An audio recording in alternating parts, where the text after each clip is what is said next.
Ada loh satu anak kecil gitu yang dia mau sekolah SD, masih usia 6 tahunan gitu ya. Dia merasa senang sekali ketika ada relawan dari Samin itu mengajarkan dia baca.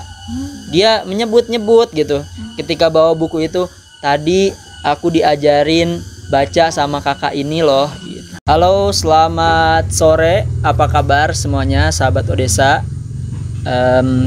Kita hari ini bersama para relawan. Ada siapa aja nih? Di absen dulu ada Laila, ada Alma, sama ada Hakim ya. Saya sendiri Abdul Hamid. Sekarang kita mau diskusi mengenai pentingnya buku untuk warga pedesaan ya.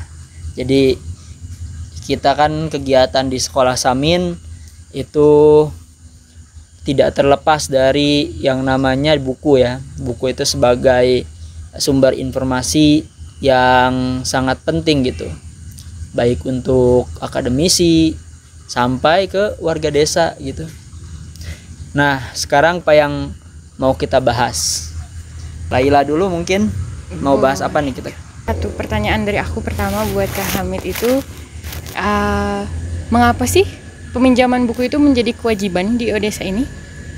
Ya, kenapa menjadi kewajiban? Karena kegiatan literasi itu kan bukan hanya mengajar saja ya. Dan ini konteksnya ke bagaimana anak atau bagaimana orang desa khususnya di daerah kita ini bisa mengakses ilmu itu bukan hanya pada guru tetapi pada buku juga bisa. Kenapa wajib gitu ya? Ya karena dengan cara inilah nanti akan melahirkan generasi-generasi yang lebih baik, karena dilatar belakangi dengan masalah yang ada di sini, yaitu akses buku sangat tidak ada. Saya ucapkan tidak ada karena memang saya lihat di rumah-rumah warga itu ya tidak ada yang punya buku gitu. Ya mungkin punya buku juga seperti lembar-lembar kerja siswa aja kayak gitu ya, yang diwajibkan sekolah gitu ya.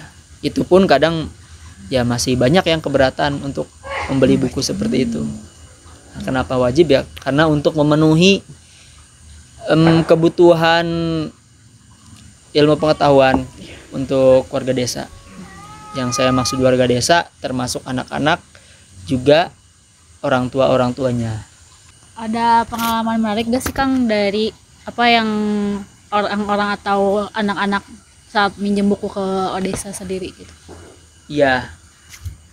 Kalau pengalaman itu misalkan gini ya. Ketika sudah ada ketersediaan buku, akses sudah ada di warga desa itu ya, orang tuanya pun ikut meminjam buku gitu ya. Para petani gitu ya, ibu-ibu rumah tangga, ketika mereka melihat ada buku ya mereka tertarik gitu.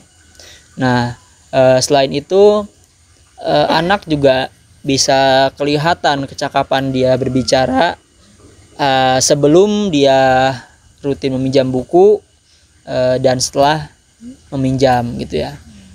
Dari yang awalnya misalkan kelas 1 SD contohnya ya udah bisa baca, yang tadinya ya bacanya masih mengeja-ngeja, sekarang seiring waktu dia sering minjam buku tiap minggu ya, itu bisa langsung lancar gitu bacanya. Nah gitu sih salah satunya ya. Terus yang paling penting juga ya ini sih di petani misalkan ya, karena yang namanya petani kebanyakan juga nggak pernah mikirin soal ya bagaimana saya harus punya buku kan. Mereka fokus untuk bekerja gitu ya. Dan dengan adanya gerakan literasi ini di sekolah Samin, ya mereka bisa terakses gitu buku, karena buku itu sebagai kebutuhan juga untuk pemenuhan kebutuhan intelektual seorang ya. Ya setiap orang itu butuh gitu. Kayak misalkan yang tadinya para petani itu nggak pernah baca-baca, sekarang ada buku majalah pertanian, mereka bisa baca gitu ya. Di sana kan banyak tips-tips tuh mengenai pertanian, dan pasti kalau orang dewasa mencari buku yang sesuai bidangnya, yang bisa kira-kira menyelesaikan masalahnya gitu ya dari buku itu. Nah, dari buku itulah nanti para petani juga bakal terbuka wawasannya.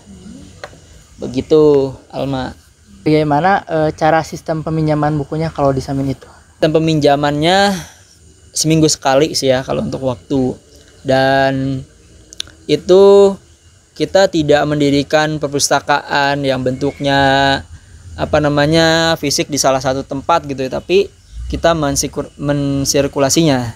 Jadi para relawan ngajar nih, ya mereka bawa buku ke tempat-tempat ngajarnya. Kemudian dari situlah mereka bertemu dengan anak-anak. Ya kadang juga ada orang tuanya. Buku-buku itu ya dipinjamkan. Pertama kan dibaca dulu di tempat gitu ya berapa menit. Kemudian pulangnya ya dipinjamkan satu persatu ya. Yang mau baca buku ini ya kita sangat mewajibkan sih sebetulnya ya untuk peminjaman buku. Dengan adanya banyak relawan baru tentu bakal jadi momentum juga buat terus mengintensifkan peminjaman bukunya gitu, distribusi buku itu. Nah, jadi 1 minggu kan anak sudah punya waktu untuk membaca itu ya. Kemudian mereka bisa mengembalikan lagi buku yang sudah dibaca dan mengambil buku bacaan yang baru gitu untuk meminjam terus begitu. Jadi artinya dengan begini kan ada waktu anak-anak itu rutinitas membaca buku minimal 1 buku 1 minggu. Nah, itu kan udah luar biasa ya. Yang tadinya tidak sama sekali anak-anak bahkan tidak pernah tahu bagaimana buku di luar buku pelajaran gitu. Sekarang ada buku-buku cerita gitu.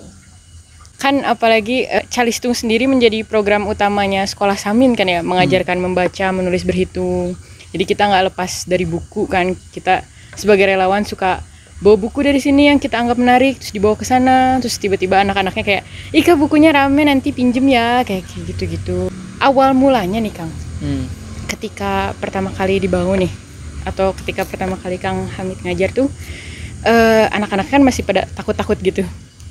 Kayak ketika apa sih mulai kayak berani untuk meminjam buku istilahnya, ataukah disosialisasikan dulu dari kitanya kayak sudah bisa minjam buku, atau terus setelah itu juga untuk orang tuanya kenapa mulai mencari gitu Kang, kayak kiat-kiat bertanam misalnya.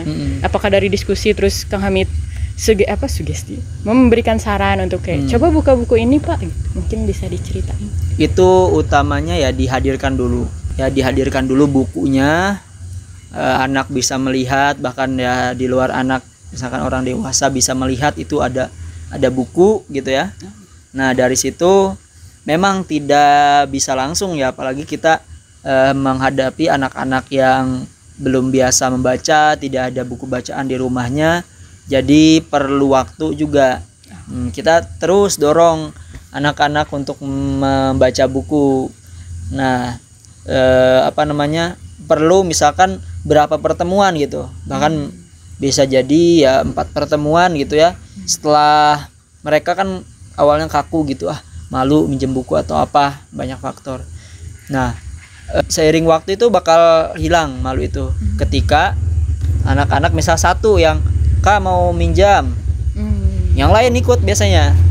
Misal ada satu aja anak yang mengacungkan diri gitu ya, saya mau pinjam buku gitu, otomatis tuh kalau kayak gitu langsung menyebar tuh anak-anak pada pengen, saya pengen semua. Nah makanya kalau menghadapi anak-anak ya kita harus menciptakan euforia, untuk membaca buku. Pada saat kena 1-2 anak terkena pengaruh, nah anak-anak yang lain terpengaruh. Jadi bisa disimpulkan sih bagaimana kita mengajak 1-2 dulu itu ya. Nah, dari proses itulah anak-anak bisa meniru teman yang lain, si itu mah pinjam, saya juga mau Nah, motivasi itu bakal muncul gitu. Kalau dari orang tuanya sih ya asal ngelihat ada buku dan itu juga merupakan kegiatan baru ya, mereka membaca buku. Mau gitu. Pasti di dalam pikiran orang tua itu sudah sering mendengar ucapan bahwa membaca buku itu bagus. Baca buku itu baik. Ketika mereka ada buku, saya mau coba baca gitu. Kalau menurut kalian sendiri, kira-kira peminjaman buku itu penting nggak sih sebetulnya nih? Gimana, dari siapa dulu? Hakim dulu coba. Menurut saya meminjamkan buku itu baik untuk anak-anak ataupun warga sekitar itu sangatlah penting ya. Terutama untuk anak-anak itu kita bisa meminjamkan buku, dalam bukunya itu yang ada gambarnya. Jadi kita itu melakukan pendekatan bagaimana caranya supaya anak itu tertarik pada buku itu dengan cara ada gambar berupa mungkin bisa cerita yang ada gambarnya. Jadi dengan cara itu anak pun akan tertarik dengan gambarnya, lalu akan dibacakan juga ceritanya di situ di bawah. Jadi mulai dari situ mungkin anak bisa meningkatkan literasi atau daya bacanya untuk anak itu sendiri. Sekian. Lanjutnya, Elma. Ya kalau menurut saya sendiri juga penting sih peminjaman buku itu, apalagi kan ada pepatah atau quotes kalau nggak salah, buku itu jendela dunia. Jadi makin banyak buku yang dibaca atau yang dipinjemin dari sekolah Samin dan Odesa gitu, makin banyak membuka jalan mereka sendiri untuk mengetahui hal-hal baru. Dari Laila. Tentu aja sangat penting ya Kang. Salah satu yang membuat saya minat daftar ke sekolah Samin juga pas tahu, calistung ya, bisa ini nih kayak storytelling ke anak-anak kecil gitu. Terus ngajarin kayak bener-bener baca tuh seneng banget loh. Terus apalagi kalau misalnya nyoba mulai cerita nih ke anak-anaknya gitu. Terus apalagi pakai kayak kitanya terlalu berlebihan, itu anak-anaknya ikutan seneng kayak iya, misalnya putrinya tertidur yang kayak gitu-gitu. Itu anak-anaknya langsung kayak bener-bener sparkling gitu, bener-bener suka cerita itu gitu. Mungkin dari situ juga saya harapkan nanti ke depannya anak-anak nggak sekedar baca aja tapi mulai membacakan juga buat teman-temannya gitu. Jadi kegiatan bermainnya gitu. Ya kegiatan bermain dengan membaca itu jadi positif ya. Betul. Kalian punya cerita atau pengalaman khusus kalian dengan buku nggak gitu? Dengan buku-buku itu kalian mendapat manfaat apa gitu yang masih tertanam hingga hari ini? Ya gitu. Gimana Laila?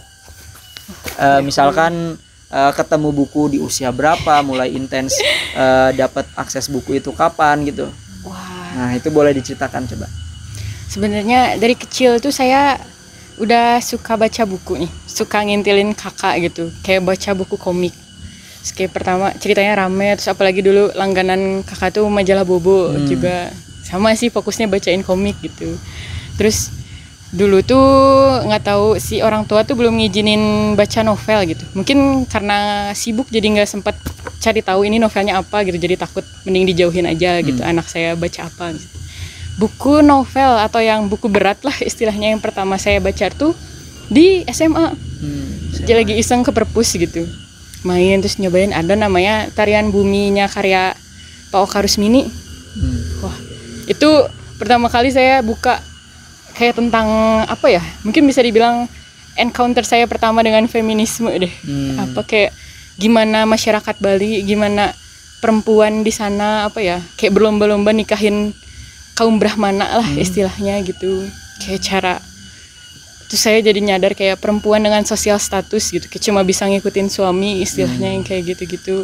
Itu pertama saya, dari situ saya mulai kayak wah ternyata kayak ginian rame ya, kayak gak cuma komik doang gitu, mulai isu-isu sosial. Dari situ saya jadi mulai berkembang kayak baca buku lain, nemu isu lain nih, ternyata kayak ada kemiskinan di mana kayak gitu sih Kang, mungkin yang bisa saya ceritain. Oke. Dari Hakim sendiri gimana? Kalau saya sendiri sih kalau menarik itu waktu kecil. Jadi sebelum buku itu bapak saya suka membeli koran. Mulai dari situ saya sempat lihat-lihat dulu, pertamanya tuh kayak ada berita yang menarik. Itu tuh sejak SMP saya tuh mulai baca-baca koran gitu, ikut yang punya bapak bekas baca, dilanjutkan oleh saya. Dan ya menurut saya tidak hanya buku, di koran juga ya ada aja gitu yang bermanfaat di koran itu. Di situ saya mulai tertarik membaca buku, dan sampai saat ini juga masih suka baca koran dan buku. Tapi kalau yang setiap hari itu karena bapak sering beli koran, dan ya saya jadinya lebih baca koran. Tapi buku itu emang ada waktunya. Jadi misalnya tuh kan kalau koran itu kan pagi-pagi gitu bacanya tuh. Jadi kalau buku itu biasanya kalau mau tidur baru baca-baca buku. Nah mungkin kalau dari saya gitu. Kalau baca buku sama sih kurang lebih kayak Teh Laila, dari kecil kayak suka baca majalah Bobo yang kayak gitu, dongeng-dongeng, lebih ke cerita-cerita fantasinya sih kalau Alma sendiri. Kebetulan gitu ya, tipe belajarnya bukan suka yang membaca tapi lebih ke mendengar. Nah tapi untuk membaca sendiri juga pas pertama kali tertarik membaca tuh sama di SMA juga, karena waktu itu tuh ada gerakan literasi di pelajaran bahasa Indonesia, disuruh gitu apa ya, kayak mereview satu novel gitu. Nah dari situ mulai tertarik kalau buat novel sendiri. Dan bacaan-bacaan lainnya kayak buku-buku pelajaran sih kan, karena itu mah pasti ya kalau guru nerangin tuh kadang kurang suka jelas. Nah jadi mulai baca sendiri kayak teori-teori gitu dari mulai masuk kuliah kayak gitu. Oke, itu pengalaman yang semuanya menarik ya, karena mempengaruhi setiap individu kita gitu. Dan misalnya tadi ada momentum literasi seperti Alma, terus juga dari Hakim juga ada dukungan dari keluarga, begitupun dilihat dari Laila ya. Nah itu biasanya memang umumnya anak-anak Indonesia yang suka baca itu kebanyakan ya terdorong dari suasana keluarganya. Jadi di keluarga itu misalkan tersedia di koran, tersedia majalah Bobo kayak gitu ya contohnya, tersedia bacaan lain lah, entah itu komik dan lain-lain. Nah kan di kita di Cimenyan ini itu ya desa-desa yang khususnya di perbukitan itu sulit sekali anak-anaknya mengakses buku ya, karena masih jarang ya di mana kalian bisa ngeliat toko buku di sini gitu ya. Kalaupun ada mungkin mereka kesulitan dalam finansialnya. Nah dengan adanya momentum gerakan literasi sekolah Samin ya, itu kita bisa mempengaruhi tentu ke anak-anak generasi muda di sini gitu. Seperti teman-teman sudah bilang, saya mengakses buku di usia ini ketika ada bukunya kan gitu ya, ketika ada bukunya terpampang di situ ada buku. Apalagi ini kita didorong terus gitu, anak didorong terus, didampingi gitu ya.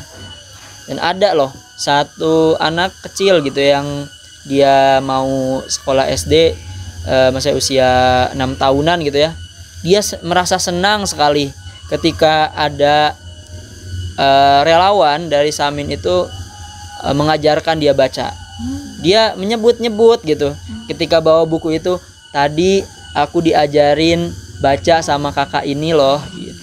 Nah, itu pasti akan membekas gitu sampai dia dewasa.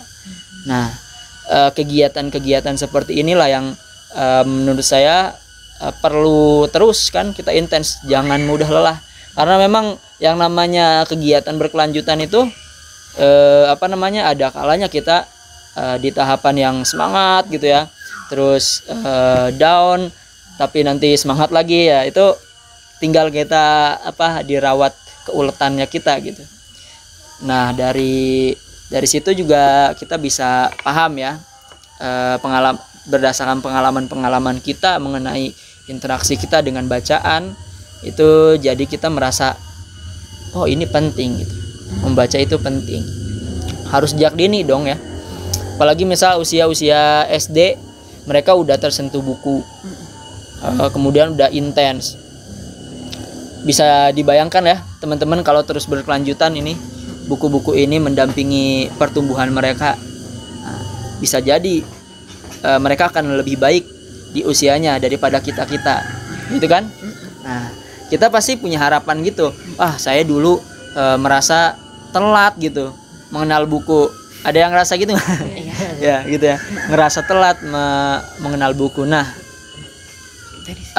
perasaan telat itu harus kita bayar dengan kita meminjamkan buku ke anak-anak.